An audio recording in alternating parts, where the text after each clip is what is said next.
नमस्ते सदा वत्सले मातृभूमि। हम लोग चर्चा करने जा रहे हैं अरविंद केजरीवाल के दिवालियेपन का।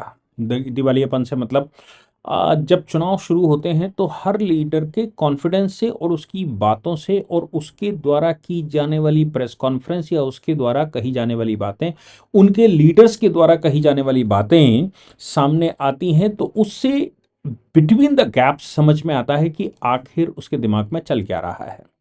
हम ये तो जानते ही हैं कि अरविंद केजरीवाल इस समय अपने 15 साल के कैरियर के इतिहास में सबसे बड़ी मुसीबत में इस समय फंसे हुए हैं। वो चाहे लिकर का मामला हो, सुप्रीम कोर्ट में फंसा हो वो मामला हो, या फिर वो किसी अन्य मामले में स्वाति मालीवाल जैसे कई मामलों में फंसे हों।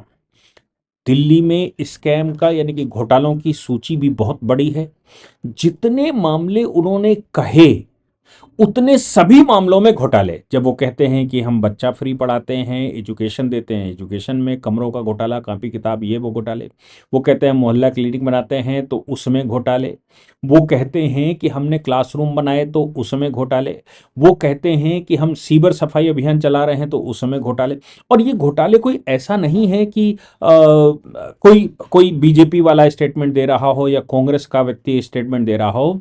ये सारे घोटाले अपने आप में ये बता रहे हैं कि ये हाई कोर्ट तक पहुंचे, कुछ तो सुप्रीम कोर्ट तक पहुंचे, कुछ निचली अदालत में फंसे हुए हैं। और लगातार ऑनरेबल हाई कोर्ट के एक्टिंग चीफ जस्टिस उस समय के वो लगातार बयान दे रहे थे, मतलब कोर्ट में हड़का रहे थे कि भाई ये कैसे चल रहा है, दिल्ली कैसे चल रही है, ऐसे दिल्ली चलेगी क्या। इसलिए ये बात दिमाग में रखने वाली है कि अरविंद केजरीवाल का ऐसा कोई विषय नहीं है जो घोटाले से जुड़ा रहा हो। अब उसके एलिगेशंस प्रूव होने में समय लगेगा। हो सकता है कि वो निर्दोष भी निकलें, हो सकता है कि उनको काम करने का तरीका ना मालूम है। हालांकि वो सिविल सर्वेंट थे, इसलिए सिविल सर्वेंट का काम करने का तरीका ना आता हो, वो अनभिज्ञता में ऐसे काम कर रहा हो, ये स्वीकार करना थोड़ा मुश्किल काम है।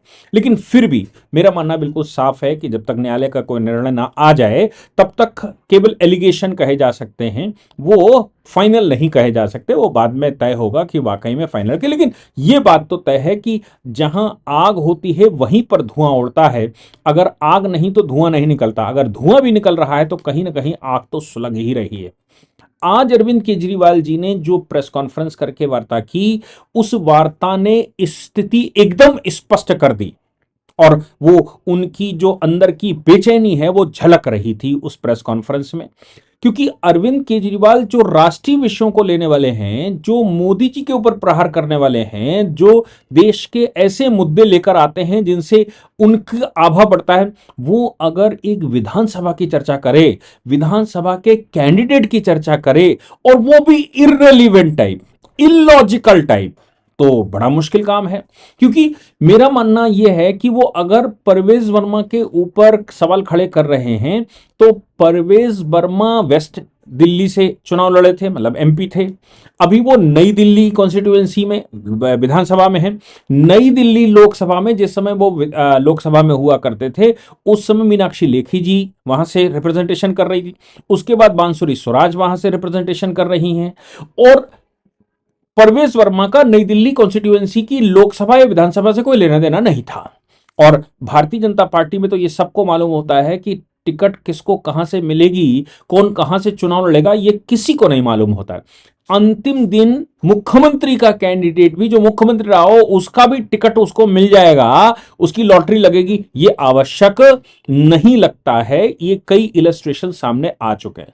सिटिंग मुख्यमंत्री भी मुख्यमंत्री चुनाव जीतने के बाद रहेगा या बनेगा, ये भी पता नहीं होता। शिवराज सिंह चौहान उनका इलस्ट्रेशन है कि शिवराज सिंह जी वहां से चुनाव जीत कर आए, लेकिन वो केंद्र की सत्ता में आए, उनको उनको मुख्यमंत्री नहीं बनाया गया। इसलिए भारतीय जनता पार्टी में पहले से कुछ तय था, ये सोचना थोड़ा मुश्किल काम है। लेकिन एक बात तो तय है, इतिहास को अगर आप देखोगे तो इतिहास अपने आप में कुछ बताती है। इतिहास ये बता रहा है कि जब जब तेजो महल मंदिर को, आगरा के तेजो महल मंदिर को मॉडिफाई करके, उसका रिन्यूवेशन करके उसको मकबरा बनाया था शाहजहां ने, अपनी बेगम मुमताज के लिए, जिसने 14 बच्चे पैदा करते समय उसकी मृत्यु हुई हो, मतलब इतनी मोहब्बत करता था कि 14 बच्चे पैदा हो गए और उसी चक्कर में उसकी मृत्यु हो गई हो, उसके लिए एक मंदिर को मॉडिफाई करके मकबरा बनाया गया हो।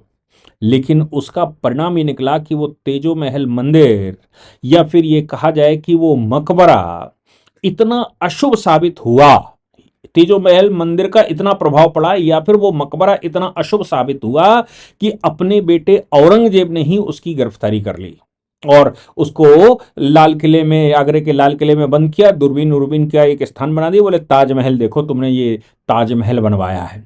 लेकिन औरंगजेब के बाद पूरी सत्ता बिखर गई, मुगलों का शासन खत्म हो गया।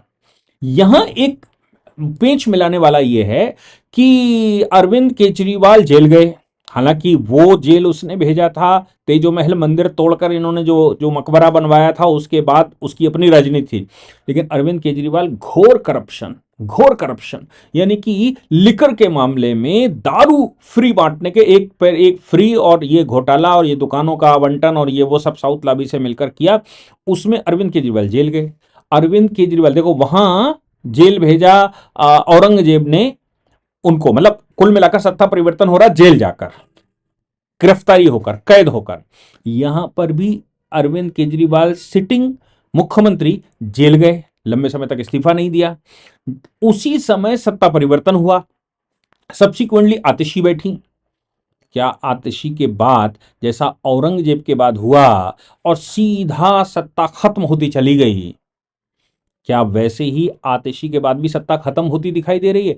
इन्होंने भी एक एक एक उसको तोड़कर, बंगले को तोड़कर उसका रिन्यूवेशन करवाया, रिन्यूवेशन करवाकर शीश महल बनवाया, ताजमहल जैसा।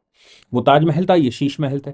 शीश महल बनवाने के बाद आम आदमी को इतना कचोटा, आम आदमी के अंदर से आहें निकली होंगी कि यार ये आदमी क्या कह के आता था, बच्चों की शपथ लेकर आता था, पता नहीं इसने क्या क्या भाषण दिए थे, आज इतना महंगा बिना किसी अप्रूवल के 80-80, 70-70 करोड़ रुपए का मकान, और वो भी जमीन की बात नहीं कर रहे, सिर्फ कंस्ट्रक्शन कॉस्ट, उसमें लग्जरियस कॉस्ट। जो जो अरविंद केजरीवाल शीला दीक्षित के लिए एसी की बात करते थे कि ये एसी चलाती हैं वहां पर, इसका खर्चा जनता के पैसे से आता था, वो शीश महल बनाकर उसमें पूरा एयर कंडीशन बाथरूम भी, और यहां तक कि टॉयलेट और जो संडास है, संडास में भी खुशबू वाले वो लगवाए, और उसमें फ्लश में भी खुशबुएं आए, ठंडा गर्म पानी निकले, और नीचे कहीं बहुत मेहनत करते हैं, फुड़ियां ना पड़ जाए काम करते करते, तो सिकाई भी होती रहे, ऐसा कुछ किया।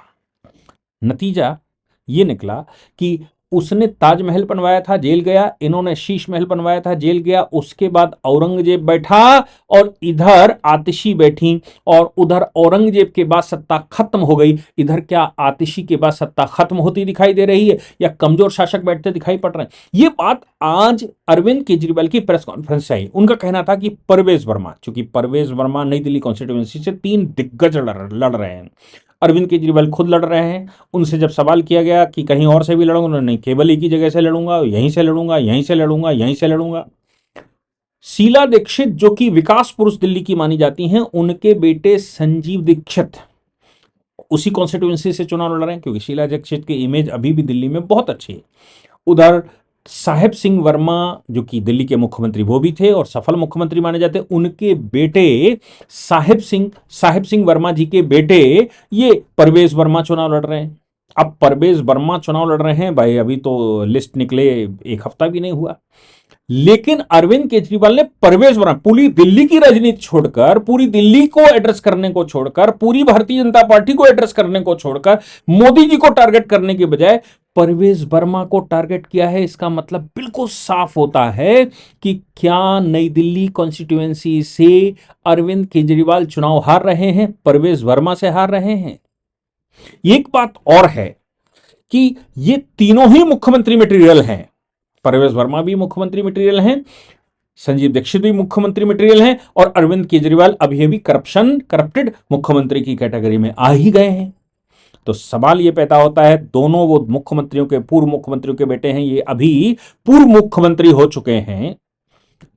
ऐसी परिस्थिति में अरविंद केजरीवाल का भय जो दिखा, उन्होंने कहा कि भाई ये पिछले 3 महीने 4 महीने से रिजेक्शन की एप्लीकेशनें बहुत आई हैं, जितने वहां वोटर कैंसिलेशन की एप्लीकेशन आई, और नए वोटर 17,000 से ज्यादा नए वोटर्स की एप्लीकेशन आई हैं चुनाव आयोग के पास, और इससे ज्यादा कैंसिलेशन की एप्लीकेशनें आई हैं। तो उनका कहना था कि 30 से 40 हजार वोट का फर्क इसमें डालने वाले हैं, दूसरे प्रदेशों से लाकर यहां पर वो वोट रजिस्टर करवा रहे हैं नई दिल्ली कॉन्स्टिट्यूएंसी में। नई दिल्ली कॉन्स्टिट्यूएंसी की खास बात यह है कि ज्यादातर सेंट्रल गवर्नमेंट के एम्प्लॉयज वहां पर हैं, वो आते जाते रहते हैं, उनके ट्रांसफर होते रहते हैं, इसलिए नई दिल्ली कॉन्स्टिट्यूएंसी में नए वोट बनना और कैंसिल होना एक स्वाभाविक प्रक्रिया है, क्योंकि नई दिल्ली कॉन्स्टिट्यूएंसी में ज्यादा वोटर इंप्लॉयज का है, सरकारी कर्मचारियों का है, ट्रांसफर पोस्टिंग की वजह से उनके नाम आते जाते हैं, वो जब आएंगे जाएंगे तो परिवार भी आएगा, तो परिवार के भी नाम आते जाते रहते हैं। अब इनका कहना है कि परवेज वर्मा ये कर रहे हैं, कई महीनों से परवेज वर्मा नाम कटवा रहे हैं और नए नए एप्लीकेशन लगवा रहे हैं, और मैंने, जैसे अरविंद केजरीवाल सब जगह खुद इन्वेस्टिगेशन करते ना, मेरी जांच में पाया गया कि जिन लोगों के नाम कटने की एप्लीकेशन गई है उनको पता भी नहीं है कि वो कौन है। चुनाव आयोग इस समय बीजेपी आयोग बन गया है, मतलब चुनाव आयोग पर भी भरोसा नहीं, बीजेपी आयोग बन गया है, और वहां एप्लीकेशन आई, भाई एप्लीकेशन आई है तो मशीनरी तो वहां क्रॉस चेक करती ही है, मशीनरी क्रॉस चेक करके बताएगी, और ज्यादातर गवर्नमेंट एम्प्लॉय नई दिल्ली कॉन्स्टिट्यूएंसी में रहते हैं, इसलिए वो तो आते जाते रहते हैं, उनका तो आना जाना, और ये प्रक्रिया नई दिल्ली कॉन्स्टिट्यूएंसी में हर बार होती है, क्योंकि हर बार नया वोटर आता है, नया वोटर पुराना वोटर जाता है वहां से, ट्रांसफर पोस्टिंग उसका कारण है, एडमिशन उडमिशन ये वो सरकार आना जाना बदलना उसका कारण है, इसलिए। लेकिन इन सब चीजों को दरकिनार करते हुए यह एलिगेशन लगाना कि परवेज वर्मा नाम कटवा रहे हैं और नाम बढ़वा रहे हैं, जबकि मैंने कहा कि परवेज वर्मा नई दिल्ली कॉन्स्टिट्यूएंसी से उनका कोई लेना देना नहीं थे, वो अगर कहीं पर भी प्रभावशाली हो सकते हैं या हैं तो वो वेस्ट दिल्ली के हैं, क्योंकि वो वेस्ट दिल्ली से चुनाव जीत कर आते थे। अब नई दिल्ली कॉन्स्टिट्यूएंसी बाद सुषमा स्वराज जीत कर आई हैं, या पीछे मीनाक्षी लेखी चुनाव जीत कर गई थी, इसलिए ये कुछ समझ नहीं आता। अच्छा, मजे की बात यह भी है कि पंजाब का मुख्यमंत्री दिल्ली की कॉन्स्टिट्यूएंसी में यह बात कह रहा है, दिल्ली में आकर यह कह रहा है कि यहां ये बदल रहा है। अब सवाल यहां पर यह पैदा हो रहा है कि मुख्यमंत्री तो आतिशी हैं, हालांकि कांग्रेस ये कह रही है कि ना ही भारतीय जनता पार्टी का मुख्यमंत्री का फेस डिक्लेयर्ड है और ना ही इनका मुख्यमंत्री का फेस डिक्लेयर्ड है आम आदमी पार्टी का, क्योंकि आतिशी बनेंगे मुख्यमंत्री या फिर अरविंद केजरीवाल मुख्यमंत्री बनेंगे।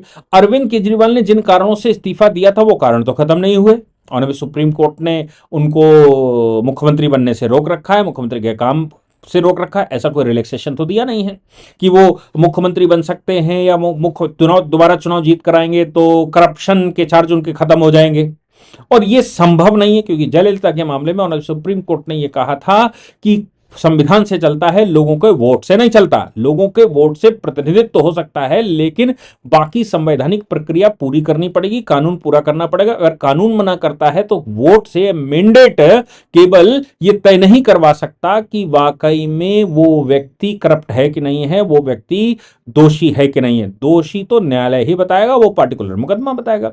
इसलिए अरविंद केजरीवाल अगर ये सोचकर काम करते हैं या कहते हैं कि भाई ये सारा मामला तो इसलिए हो रहा है क्योंकि ये तो मेरा मानना यह है कि अरविंद केजरीवाल दोबारा मुख्यमंत्री तो अभी बन नहीं सकते, सुप्रीम कोर्ट का स्टे अभी भी बरकरार है, वैसा का वैसा ही उनकी जमानत देते समय जो कंडीशन थी वो आज भी बरकरार है। आतिशी मुख्यमंत्री बनेंगी भविष्य की, आतिशी मुख्यमंत्री अगर भविष्य की बनेंगी तो आतिशी को प्रमोट क्यों नहीं कर रहे हैं अरविंद केजरीवाल, आतिशी को चेहरा दिखाकर वोट क्यों नहीं मांग रहे हैं। और दूसरी बात यह भी है कि अभी नई दिल्ली कॉन्स्टिट्यूएंसी से वोट अचानक परवेज वर्मा का नाम डिक्लेयर होने के बाद इन्होंने कटवाया, इन्होंने बढ़ाया, ये इस तरह के काम, इस तरह के भाषण, इस तरह से लोगों को इन्फ्लुएंस में लेना, ये अरविंद केजरीवाल कब तक करेंगे। मतलब लोग, क्या जनता नहीं समझती कि यार तुम पिछले 10-11 साल से ये सारे ड्रामे करते आ रहे हो, तब दुनिया की असमें कसमें खाते हैं और अब भी ऐसा ही।